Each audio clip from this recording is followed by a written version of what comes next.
Next देखते हैं।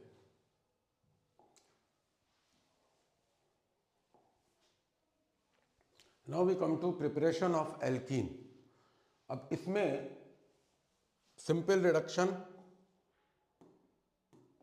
From alkynes it will convert to CH2 double bond CH2. If you want to prevent further reduction, note करिएगा ये alkene भी बन सकता है, तो यहां इसको रोकना पड़ेगा. You will have to stop this, and stop can be done by using Lindlar's catalyst which controlled reduction. So it is palladium with activated charcoal. It is palladium with activated charcoal. Activated charcoal. Charcoal को बहुत ज़्यादा heat करा जाता है absence of air में, फिर उस पर स्टीम पास कर दी जाती है, तो उसमें पोर्स बन जाते हैं.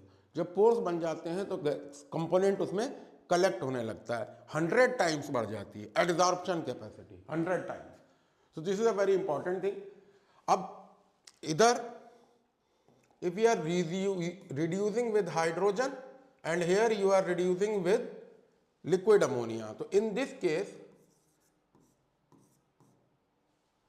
if you make the plane, in this case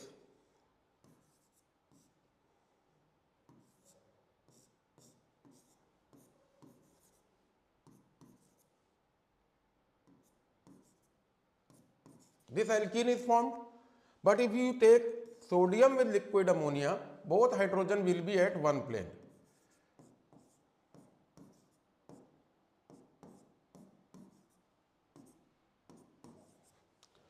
Now next is when you do beta elimination.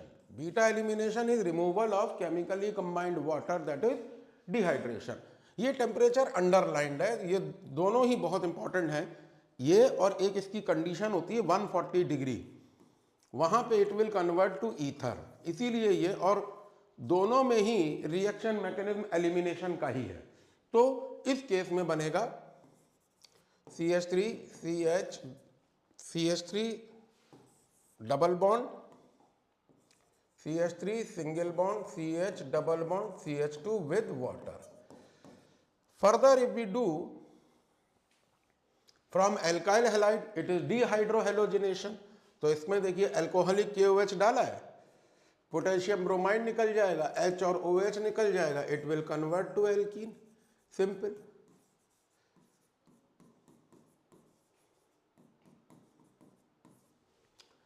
Next देखते हैं व्हाट इज नेक्स्ट थिंग. अब जो डिहाइड्रोहेलोजिनेशन हुआ था उसमें सबसे आसान इसमें होता है. क्यों? क्योंकि एल्काइल ग्रुप का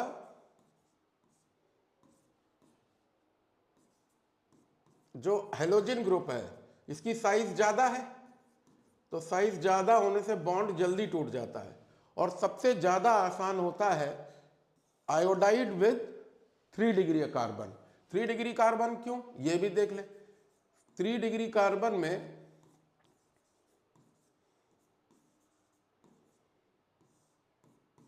आई इफेक्ट आता है, तो इलेक्ट्रॉन डेंसिटी यहां डिस्पर्स हो जाती है, बॉन्ड जल्दी टूट जाएगा. अब विक डाइहैलाइड, विक होते हैं जब नेबरिंग कार्बन पे हेलोजन हो, 1 carbon and second carbon, then it is called vic. Otherwise it is some other term. देन इसमें जिंक हैलाइड निकल जाएगा और एल्कीन बन जाएगा.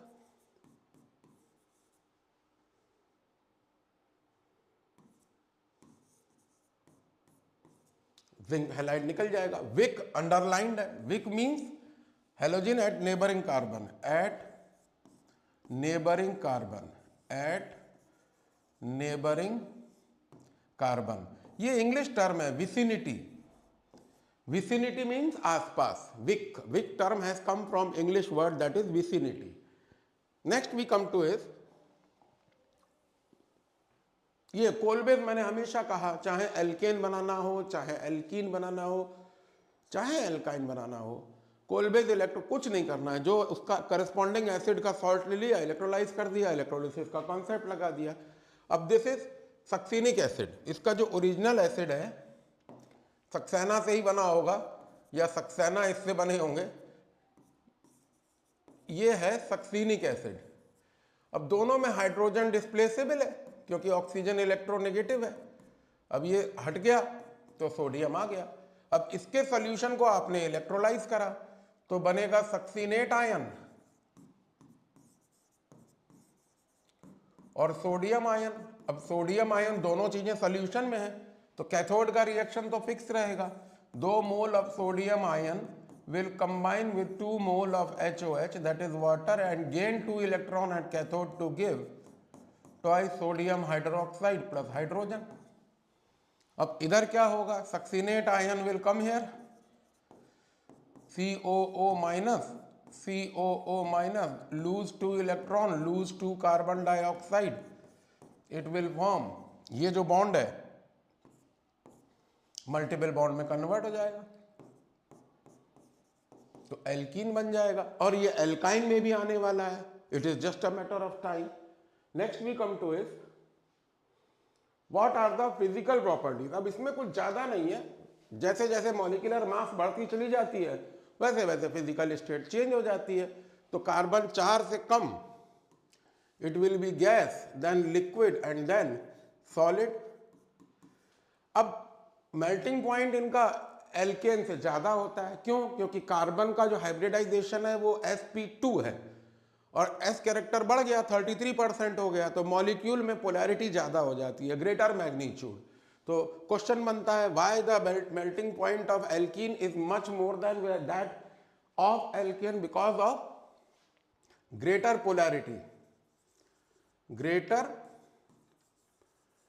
Polarity, therefore greater magnitude of intermolecular force, greater magnitude of intermolecular force, greater molecule of intermolecular force. Now ये बड़ा interesting है। ये क्वेश्चन मेरिट पे है कि सिस आइसोमर का लो एमपी क्यों होता है। देखें, पहले सिस और ट्रांस बनाएंगे। मान लीजिए ये है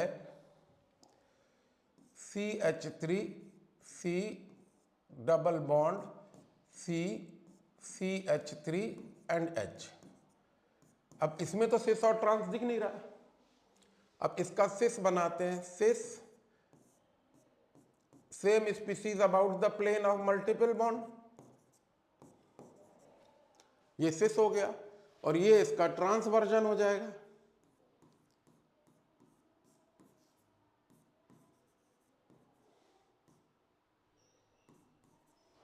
क्वेश्चन क्या है? सिस आइसोमर्स हैव लो एमपी। क्यों? क्योंकि दोनों में इलेक्ट्रॉन डेंसिटी ज्यादा है। इसका कार्बन का इलेक्ट्रॉन सिस्टम कितने का है? 4 अपने और 3 हाइड्रोजन, और दोनों एक ही प्लेन पे हैं, मिथाइल ग्रुप और मिथाइल ग्रुप। तो इनमें क्या होता है? इलेक्ट्रॉनिक रिपल्शन होता है, तो मॉलिक्यूल ज्यादा देर तक जुड़ नहीं पाते हैं, इंटरमॉलिक्यूलर फोर्सेस कम हो जाते हैं। तो due to electronic repulsion, since बल्कि alkyl group are at the same plane. अब बॉइलिंग पॉइंट भी, मॉलिक्यूलर वेट बढ़ जाएगा, बॉइलिंग पॉइंट बढ़ेगा, और इसमें भी जिसमें मैग्नीट्यूड ऑफ इंटरमॉलिक्यूलर फोर्स कम होगा वो जल्दी बॉयल करेगा। तो cis isomer will boil more than that of trans. अब ये क्वेश्चन पहले भी हो चुका है। Branched isomers have low BP. जरा इसको बनाएं। एक ये कंपाउंड है, 1 2 3 4, एक और कार्बन बढ़ा दिया, ये 3 5 कार्बन का एल्कीन है और ये ब्रांच्ड आइसोमर है।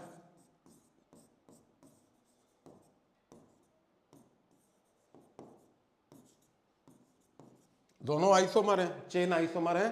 तो जो स्ट्रेट चेन है और जो ब्रांच्ड है, क्वेश्चन क्या कह रहा है? Branched isomer have low BP. जाहिर सी बात है, जब ब्रांच हो गया तो सरफेस एरिया क्या हो जाएगा? कम हो जाएगा। तो फोर्स क्या हो जाएंगे? कम हो जाएंगे। तो greater, lesser magnitude of force because of the greater surface area. Surface area बढ़ता है। नेक्स्ट देखते हैं। अब इसकी केमिकल प्रॉपर्टीज आ रही है। एडिशन रिएक्शन में क्या होता है? Species attach to the valencies of carbon carbon multiple bond. Species attach on valencies of carbon and carbon multiple bond, मतलब कार्बन के बॉन्ड टूटेगा डबल बॉन्ड और वहीं लग जाएगा। अब जैसे कि कैटालिटिक हाइड्रोजनेशन हो रहा है, alkene will convert to alkane. Halogenation करा तो ये टेस्ट हो गया, brown colour of bromine discharges, ये टेस्ट फॉर अनसैचुरेशन है। तो ऑब्जर्वेशन इसमें लिख लीजिए, brown colour of bromine discharges, brown colour of bromine is discharged. उसी तरीके से आप हेलोजन एसिड डाल दें, इसमें आगे एक बड़ा अच्छा टॉपिक मिलने वाला है, एल्काइल हैलाइड बन जाएगा। अब हेलोजन छोटा होगा तो इलेक्ट्रोनेगेटिविटी ज़्यादा हो जाएगी, बॉन्ड डिसोसिएशन एनर्जी कम हो जाएगा, और हेलोजन का साइज अगर बड़ा होगा तो आप कंपेयर करें HF और HCl को HI से, तो HI सबसे पहले रिएक्ट करेगा क्योंकि आयोडीन का साइज ज़्यादा है, एटॉमिक नंबर 127। अब आते हैं इधर, what is it saying? Markovnikov rule बहुत चला ये, और मैंने एक कैप्सूल भी डाला जिसमें मैंने सारे रूल्स, पॉपऑफ रूल्स, हाइटजेफ रूल्स, मार्कोनिकॉफ एंटी, सारे मैंने जितने बेसिक 11th-12th के रूल्स हैं सब डाले हैं। तो उसमें ये मार्कोनिकॉफ रूल है, और गरीब की लुगाई सबकी भौजाई, bromine will go to this carbon, this carried through electrophilic addition reaction, nucleophilic addition reaction, I am sorry, bromine nucleophile बनाएगा, ये हो गया। और ये है एंटी मार्कोनिकॉफ, इसमें ये फ्री रेडिकल से चलता है, this is free radical reaction. तो CH3 CH2 CH2 Br, तो ये फ्री रेडिकल मैकेनिज्म फॉलो करता है एडिशन के लिए, और ये एडिशन रिएक्शन तो है ही, और ब्रोमीन एक इलेक्ट्रॉन सीकिंग है तो इलेक्ट्रोफाइल हो गया। So this will be electrophilic addition reaction.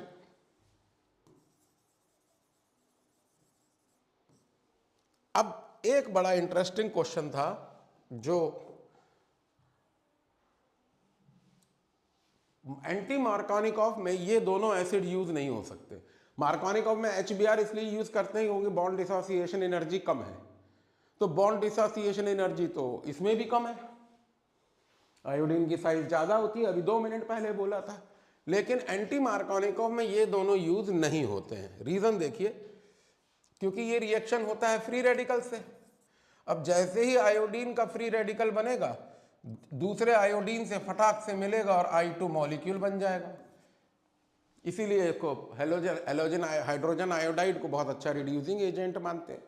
और इस केस में क्या है कि HCl की साइज बहुत कम है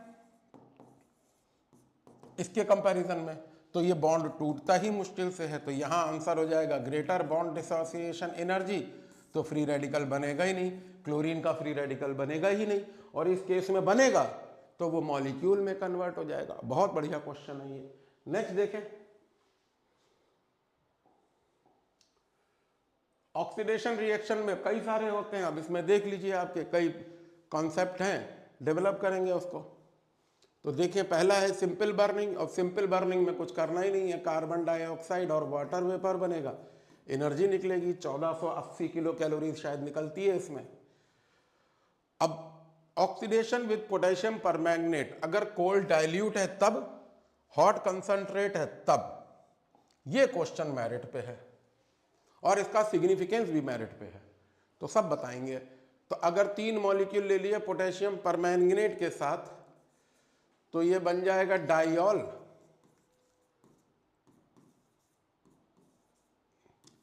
ऑक्सीजन इनसे ऑक्सीजन निकलता है, twice KOH, MnO2 twice and remaining water. और इस केस में देखिए, ये बड़ा इंपॉर्टेंट भी है और इंटरेस्टिंग भी है, इसको पूरा स्कैम करेंगे, बहुत अच्छे से बनाएंगे। हॉट कंसंट्रेट पोटेशियम परमैंगनेट में याद रखने वाली बात है कि अगर ऐसा कोई कार्बन है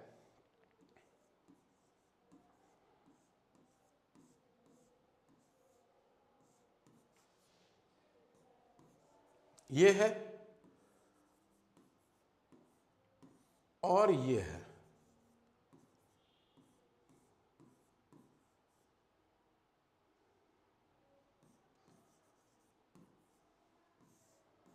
दोनों में ऑक्सीडेशन होगा। डबल बॉन्ड CH, ये ग्रुप कार्बन डाइऑक्साइड और वाटर में कन्वर्ट होगा।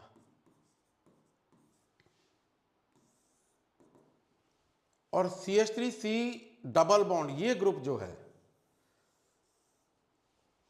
ये एसिड में कन्वर्ट होगा।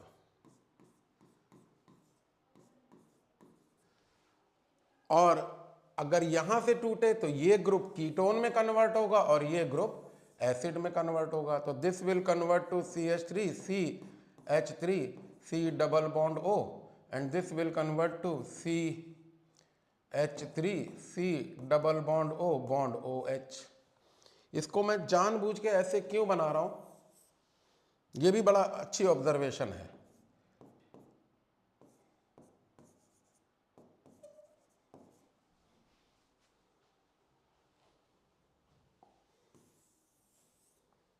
एसिड बनाना है,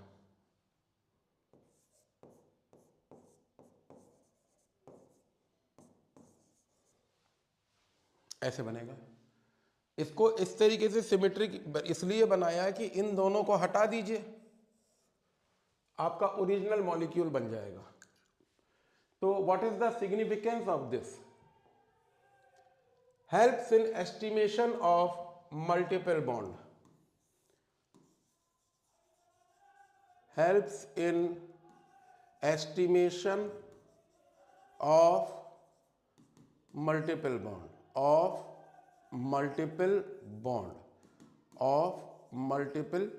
bond. Next we come to is reductive ozonolysis. इसका भी बड़ा अच्छा सिग्निफिकेंस है, बहुत अच्छा क्वेश्चन है और किसी भी कंपटीशन में जरूर आएगा, चाहे एल्काइन में आए चाहे एल्कीन में आए। मैं अगर एग्जामिनर होता तो पोटेशियम परमैंगनेट हॉट कंसंट्रेट या रिडक्टिव ओजोनोलिसिस में से कोई एक क्वेश्चन जरूर लेता। तो सबसे पहले इसका रिडक्टिव ओजोनोलिसिस कराने से पहले बॉन्ड टूटता हुआ दिखाएं। तो CH3CH डबल बॉन्ड टूट गया, ओजोनाइड बन गया। और इस ओजोनाइड में जब रिड्यूसिंग एजेंट डाला तो बॉन्ड ऐसे टूटा और ऐसे टूटा, तो क्या देगा? CH3CH डबल बॉन्ड O और यहां बनेगा O डबल बॉन्ड CHH और साथ में बनेगा परऑक्साइड। अब सिग्निफिकेंस क्या है? सेम सिग्निफिकेंस है।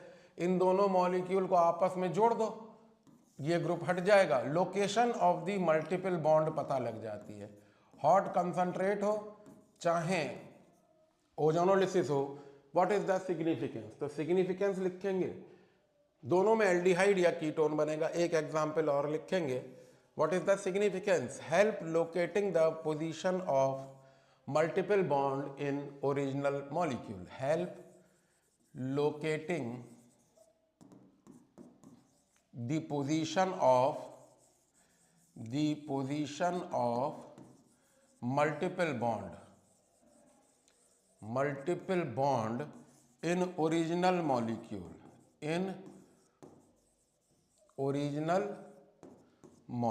जैसा कि आप देख पा रहे हो। और ये मैंने डिक्रीज इन कार्बन में भी कराया है।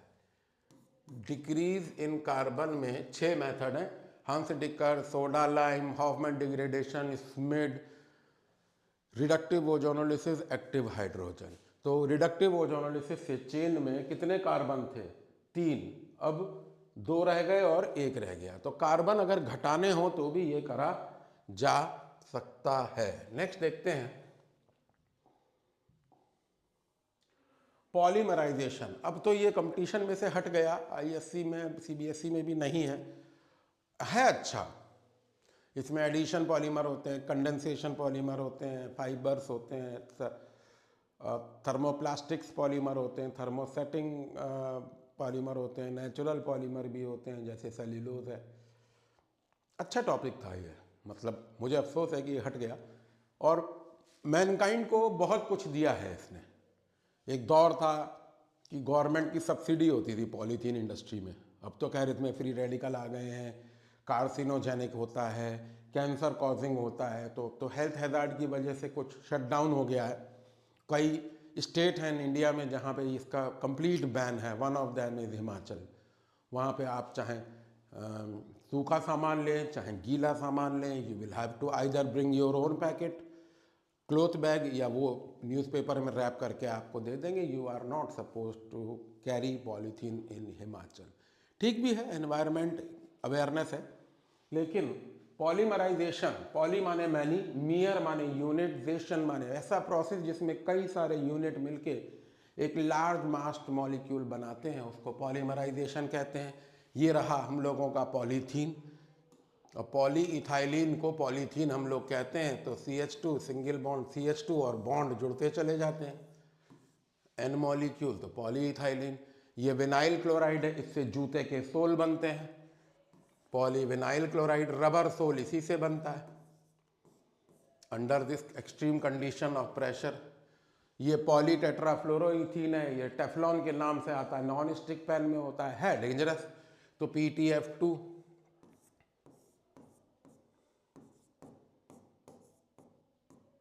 पॉली टेट्राफ्लोरोइथीन,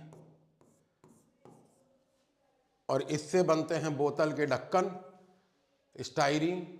प्लास्टिक की जो बॉटल होती है बिस्लरीज की या मिनरल वाटर की, तो उसमें दो चीज़ें होती हैं, एक बॉडी कंपोनेंट और एक उसका कैप। तो बॉडी कंपोनेंट तो पॉलीइथाइलिन से बन जाता है, जो उसका कैप होता है उसे थोड़ा हार्ड होना होता है, वो पॉलीस्टाइरीन से बनता है। तो ये फिनाइल ईथीन है, उससे स्टाइरीन बनेगा। देखें कैसे बनेगा,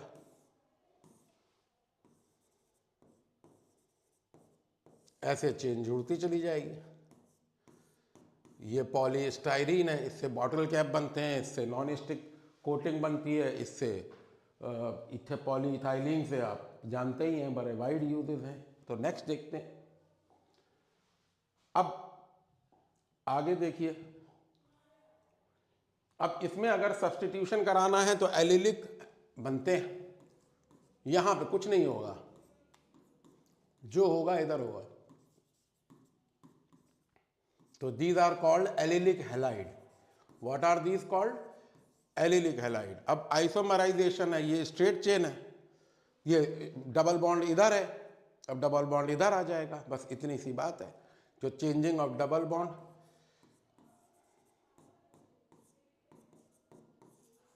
ये आइसोमराइज हो गया। आइसोमर कौन सा है? ये पोजिशनल है, पहले मॉलिक्यूल में फर्स्ट कार्बन पे मल्टीपल बॉन्ड था, अब सेकेंड कार्बन पे आ गया।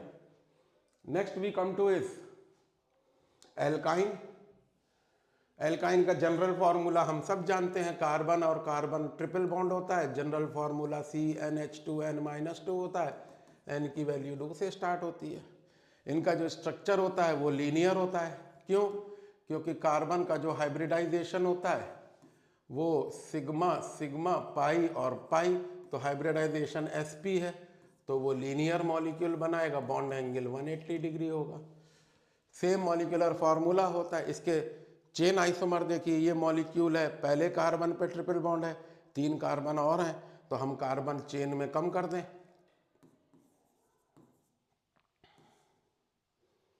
पांच थे, 1 2 3 4 और 5, ये बन गया चेन। अब इसमें डबल बॉन्ड फर्स्ट पोजीशन पे है, इसको इधर ले आए तो क्या बनेगा?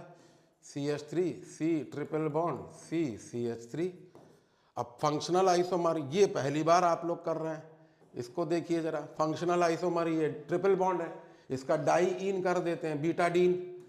Betadine butadiene we all say it is buta 1,3 diene. तो ये देखते हैं, 1 2 3 4, एक डबल बॉन्ड यहाँ, एक डबल बॉन्ड यहाँ, बाकी सब सेम। और सब लोग इसको बीटाडीन बीटाडीन कहते हैं। है ये ब्यूटा 1,3 डाइन, ब्यूटा 1,3 डाइन, 1 2 3, पहले पे डबल बॉन्ड, तीसरे पे डबल बॉन्ड। डबल बॉन्ड में कंसोनेंट है तो रूट वर्ड में ए लग जाएगा, ब्यूटा 1,3 डाइन। नेक्स्ट देखते हैं क्या कह रहा है ये है प्रिपरेशन। डिहाइड्रोजिलेशन डिहाइड्रोहेलोजिनेशन ऑफ 1,2-डाइहैलाइड। अब इसमें देखिए कि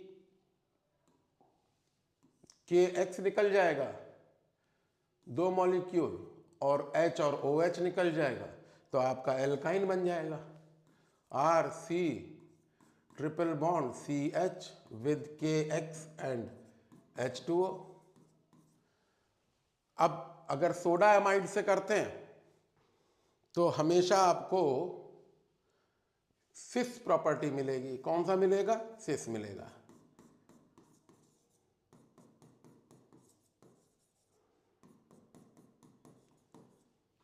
वन डाइहैलाइड है, KOH डाला, same reaction.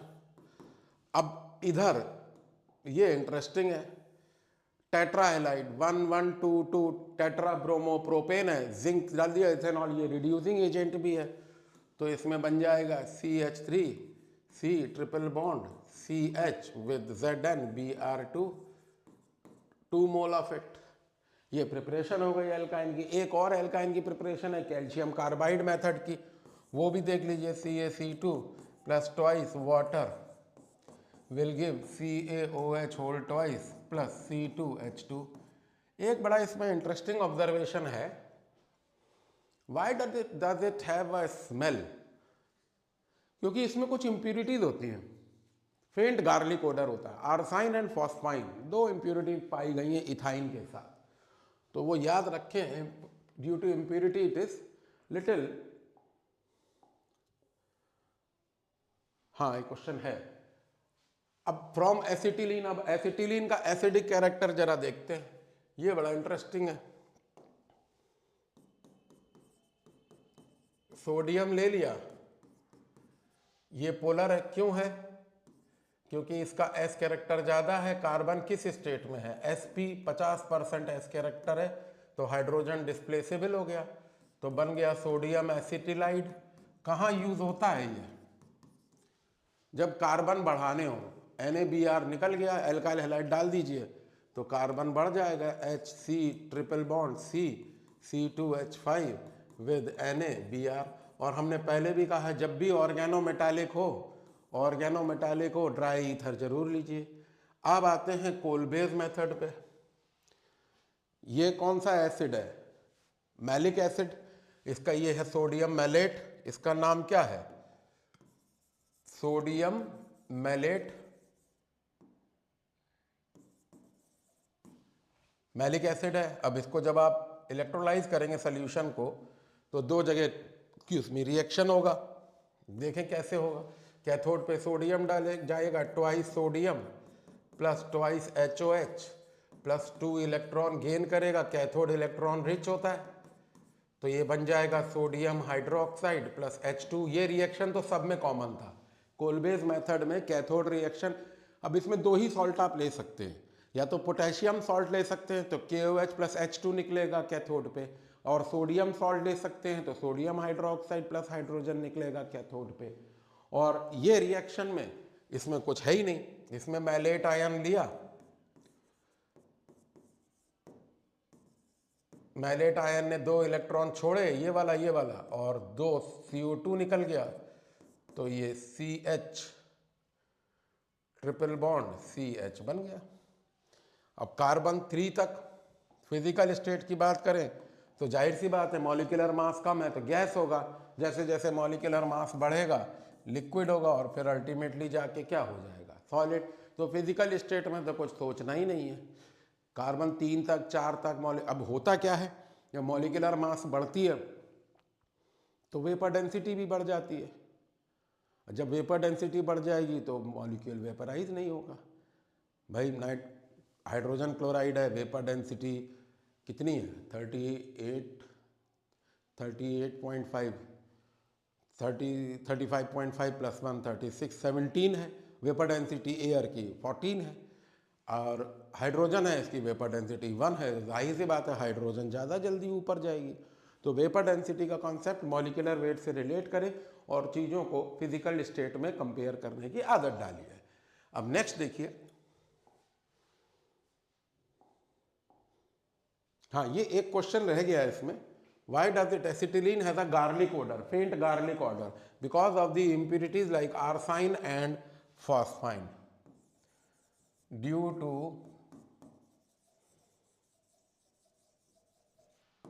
impurities like arsine and phosphine. मैं इसको बड़ा सबके घर में एलपीजी है, या अब तो थोड़ा सोसाइटी डेवलप हो गई है तो कहीं गैस की पाइपलाइन भी आ रही है घरों तक। बचपन से हल्ला होते देखते हैं, और ये बंद करो गैस लीक हो रहा है, गैस लीक हो रहा है। और अगर आप जो भी आपकी नेचुरल गैस है, कंप्रेस्ड गैस है, आइसोप्रोपेन है या ब्यूटेन है, प्रोपेन है, उसकी कोई स्मेल नहीं होती। तो उसमें ऐसा क्या होता है एलपीजी में, लिक्विफाइड पेट्रोलियम गैस में? बड़ा इंटरेस्टिंग सा क्वेश्चन है, बच्चों से पूछो, बोले सर पता नहीं, वो में गैस है। गैस तो हाइड्रोजन भी है, कोई ऑर्डर थोड़ा है। उसमें मरकैप्टन डालते हैं, और वो केवल और केवल एलपीजी में डाली जाती है, क्योंकि एलपीजी का leakage and followed by blast बड़ा डेंजरस होता है। और साइंस एंड टेक्नोलॉजी के अपने हैजार्ड भी है।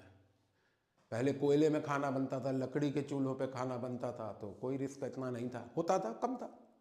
अब एलपीजी है, कंप्रेस्ड है, वाल्व, उसका डायाफ्रैगम वाल्व टूट गया, पूरे में गैस फैल गई, जूल थॉमसन इफेक्ट हो गया, पूरे कमरे का मॉइस्चर सिलेंडर पे जमा हो जाता है, बर्फ की परतें जम जाती हैं सिलेंडर पे। Sudden expansion of compressed gas from region of high pressure to a low pressure, sudden expansion से lead to cooling, Joule Thomson effect है। तो कमरे में जितना मॉइस्चर होता है सब सिलेंडर पे जम जाता है, बर्फ बन जाता है। It has happened with me. बाद में जब पढ़ा, जब भाई तब तो साइंस उतनी नहीं पढ़ी थी, लेकिन जब बड़े हुए साइंस पढ़ी तो देखा, अरे ये तो ऐसा हो जाता है, सडन कूलिंग से टेम्परेचर बहुत कम हो जाता है किसी बॉडी का। तो इतना कम हो गया कि कमरे का सारा मॉइस्चर ही सिलेंडर पे कंडेंस हो गया। इंटरेस्टिंग है ये। Next we come to is melting and boiling point. अब इसमें कुछ बहस की जरूरत नहीं है, मैंने आपसे कहा कुछ भी मत करिए। ये कार्बन है, ये कार्बन है, 3 बॉन्ड हैं इसके, और एक बॉन्ड ये है, ये भी सिग्मा है हाइड्रोजन के साथ, ये भी सिग्मा है कार्बन के साथ। बचे 2 बॉन्ड पोलर हैं, पाई हैं, तो सिग्मा बॉन्ड कितने हैं? 2 हैं। तो एक एस और sp हाइब्रिडाइज्ड है, sp हाइब्रिडाइज्ड है तो s कैरेक्टर 50% का है। जब s कैरेक्टर 50% है तो पोलैरिटी ज़्यादा होगी, पोलैरिटी ज़्यादा होगी तो एमपीबीपी बढ़ जाएगा। और लीनियर स्ट्रक्चर होता है, लीनियर स्ट्रक्चर माने अब इसके हाइब्रिड ऑर्बिटल बनाइए, पाई नहीं, ये नहीं, तो देखिए लीनियर स्ट्रक्चर है। अब जब लीनियर स्ट्रक्चर है तो अच्छे से पैक हो जाएगा, जब पैक हो जाएगा तो मॉलिक्यूलर फोर्सेस बढ़ जाएंगे, ये दूसरा कारण है। फिर सॉल्युबिलिटी भी इसीलिए होती है। क्यों होती है पोलैरिटी? क्योंकि सॉल्युबिलिटी एसिटिलीन पोलर है, कार्बन पोलर बॉन्ड है, ग्रेटर एस कैरेक्टर है। जब पोलैरिटी आ जाएगी तो वाटर में डिसॉल्व कर जाएगा, क्योंकि वाटर में भी तो पोलैरिटी है। Water is a polar solvent having high dielectric constant, तो ये बॉन्ड बनने लगेगा। ऐसे ही दूसरे मॉलिक्यूल का ऑक्सीजन आ जाएगा तो डिसॉल्व होने लगेगा। और पोलैरिटी एल्काइन में क्यों है? क्योंकि कार्बन का हाइब्रिडाइजेशन ऐसा होता है। कौन सा हाइब्रिडाइजेशन है? sp hybridisation. तो क्या हो जाएगा? s कैरेक्टर 50% होगा, s कैरेक्टर 50% होगा। नेक्स्ट देखते हैं।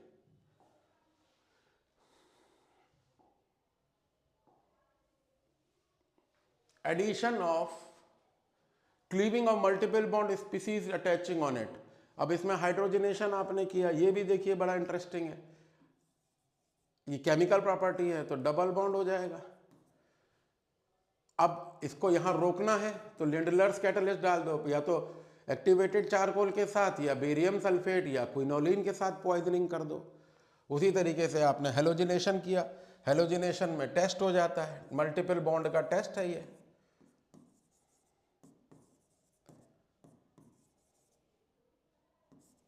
एक हाइड्रोजन कम करना पड़ेगा। अब HCl डाला तो मार्कोनिकॉफ के हिसाब से चलेंगे, अनसिमेट्रिक है, देख लीजिए 1 2 3 है तो मार्कोनिकॉफ चलेगा। CH3, इस पे क्लोरीन आएगा और फिर HCl डालेंगे तो क्लोरीन फिर यहीं लगेगा। ये ही इंटरेस्टिंग ऑब्जर्वेशन है। ये मेरा फेवरेट है, ये 12th में भी आपको दुखी करेगा, ये 11th में है अभी आप दोनों मैंने लिखे हुए हैं। आप देखिए 1% मरकरी आयन, कभी कभी सिर्फ Hg2+ लिखा हुआ होता है। तो अब इसमें करना क्या है, मार्कोनिकॉफ रूल अप्लाई करेंगे।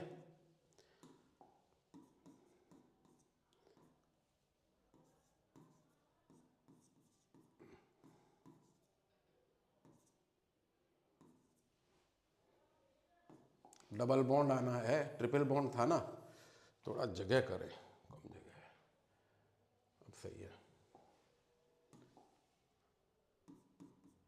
डबल बॉन्ड रह गया, एक पे OH लग गया, एक पे H लग गया। अब नोट करिएगा, जिस कार्बन पे सिग्मा है उसी पे पाई भी है और उसी पे इलेक्ट्रॉन रिच ऑक्सीजन भी है। तो this leads to unstability. Unstability organic में स्क्वायर ब्रैकेट से दिखाते हैं।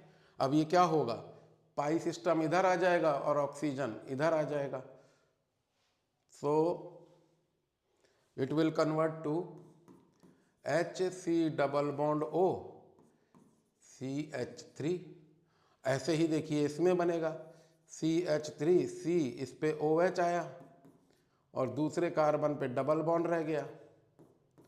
ये भी अनस्टेबल है, सेम रीज़न, जिस पे पाई बॉन्ड है उसी पे इलेक्ट्रॉन रिच ऑक्सीजन है।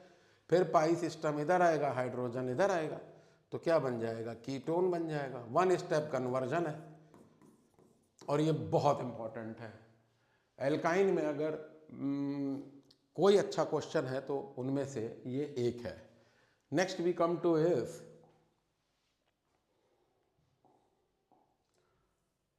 Addition of hypohalous acid. अब इसमें भी देखिए ये इलेक्ट्रोनेगेटिव हो जाएगा, ये इलेक्ट्रोपॉजिटिव हो जाएगा, HC कहीं भी लगा दीजिए, OHCl। सिमेट्रिक में तो कोई इशू ही नहीं है, एक डबल बॉन्ड रहेगा, एक डबल बॉन्ड रहेगा। अब फिर से आप डालिए तो HCOH OHCl Cl और H बनेगा, ये अनस्टेबल हो जाएगा तो इसमें से वाटर निकल जाएगा। तो क्या बनेगा, C double bond O CH Cl2। Hydrogen cyanide से वो बनता है प्लास्टिक पेंट, नाइट्राइल बनते हैं, उसको ऑर्लॉन भी कहते हैं, लुइसाइट। तो HCH डबल बॉन्ड CN, ये बहुत पॉइजनस गैस है, जिससे पॉइजनस बनता है, इसको लुइसाइट कहते हैं। Lewisite is 4 times more poisonous than mustard gas. War gas है, बहुत ज़बरदस्त गैस है ये, और ये आप हेलाइड में भी पढ़ोगे। तो ये बन जाएगा CHCCl एंड CHAsCl2, लुइसाइट। ऑक्सीडेशन करा, सिंपल बर्निंग में कार्बन डाइऑक्साइड एंड वाटर बनेगा, बैलेंस कर लेंगे। और पोटेशियम परमैंगनेट आप लोग जानते ही हैं, इससे क्या बनेगा, इससे क्या बनेगा, इससे एसिड बनेगा, इससे एसिड बनेगा, इससे कीटोन बनेगा। तो देखते हैं, potassium permanganate purple colour, decolourise. तो फॉर एग्जांपल आपने लिया C ट्रिपल बॉन्ड CH, इसको आपने कोल्ड डाइल्यूट या न्यूट्रल पोटेशियम परमैंगनेट डाला, KMnO4 सॉरी, तो ये बन जाएगा एसिड। और अगर अनसिमेट्रिक है जैसे CH3 C triple bond CH, तो ये बन जाएगा ketone, CH3 C double bond O CH3, simple. Next we come to is